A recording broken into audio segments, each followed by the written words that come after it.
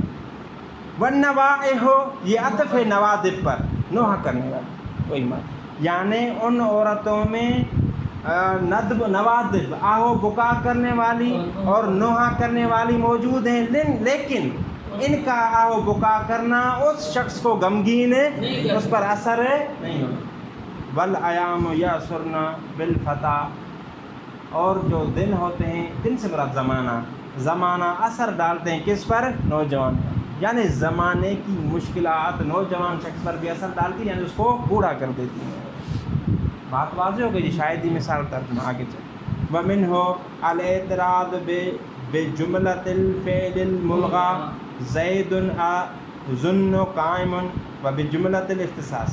وَمِنْهُ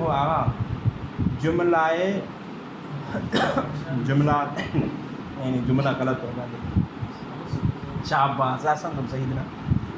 کہتے ہیں کہ اسی ثالث میں سے جملہ معترضہ کی جو تیسری قسم تھی کہ جی وہ واقع ہوگا مبتدا اور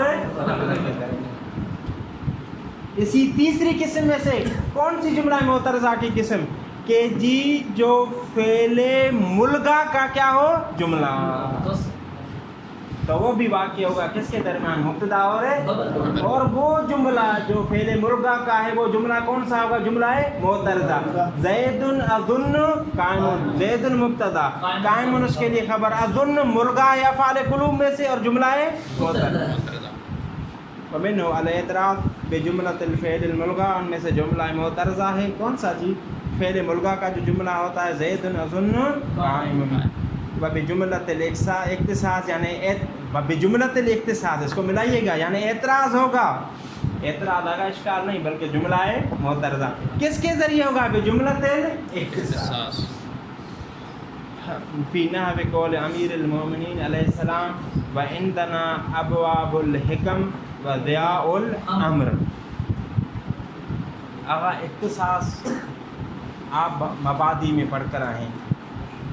اختصاص جو چیز مختص جس کو کیا جاتا ہے اس کو فعل مقدر کے ذریعے منسوب کیا جاتا ہے.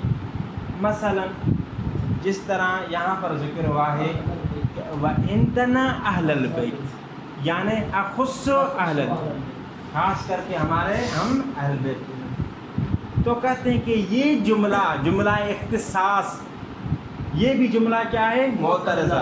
اور کس کے درمیان واقع ہوگا؟ خبر اور مبتدا.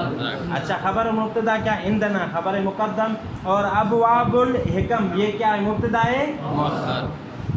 عندنا ہمارے پاس، اخص اہل البیت خاص کر کے ہم اہل بیت کے پاس کیا ہے؟ ابواب الحکم، حکم کے دروازے، وضیاء الامر کسی بھی مسئلے کے لیے روشنی ہمارے پاس، یعنی اس کا حل بھی ہمارے پاس. آگے چلیں جی ابھی. والرابع بینما اصلہ المبتدا والخبر کا قول محمد ابن بشیر الحارثی. اور آگا 3 مورد پھر میں تکرار کرتا ہوں. جملہ معترضہ، سید محمد رضا، جملہ معترضہ کہاں پر واقع ہوگا؟ 3 مورد کون سے ہم نے پڑھے ہیں؟ شاباش. دوسرا، تیسرا، شاباش. اور یہ اختصاص اکبر نام ہے نا آوا، یہ حسین علی. اور اختصاص اور اس جملہ ملغا کو کس قسم میں سے قرار دیا؟ کون سی تیسری قسم؟ شاباش. چوتھی قسم سنیے آگا. چوتھی قسم یہ ہے کہ جملہ آگا توجہ کریں، آپس میں بات نہ کریں حسین علی. چوتھی قسم یہ ہے کہ جملہ معترضہ واقع ہوگا جن کی اصل مبتدا اور خبر تھی، اب بھی وہ مبتدا اور خبر نہیں، نواسخ کے آنے کی وجہ سے نسخ ہو گئی ہے ان کی ابتدائیت اور خبر. واضح جی؟ دیکھیے والرابع بینما اصلہ المبتدا والخبر.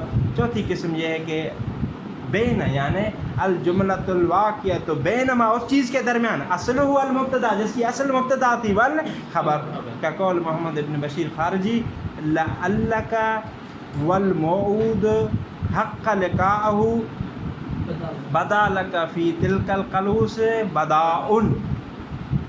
شاید ہی مثال دیکھیں پھر اس ترجمے اسی شعر کا ترجمہ قصہ کیا ہے وہ بھی بیان کریں گے. لعلک اگر لعل شاباش حروف مشبہ میں سے فعل میں سے کا یہ لعل نہ ہوتا تو انت ہوتا مبتدا بدا لک اس کے لیے کیا ہے خبر. لعل آنے کی وجہ سے مبتدائیت بھی ختم ہوگی اور اس کی خبر بھی یعنی خبر ختم ہوئی مبتدا کی خبر نہیں لیکن لعل کی خبر.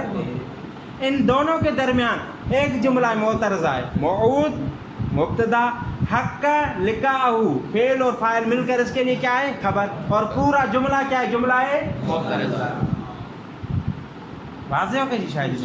اچھا آگے چلیے الفاظ کا ترجمہ. لعلک لفظی ترجمہ پھر محاورتاً کا اسم اس کے لیے جی آپ والموعود جس کا وعدہ کیا گیا ہے حق لقاءہ حق یہ ہے لقاءہ اس تک ملاقات ہو.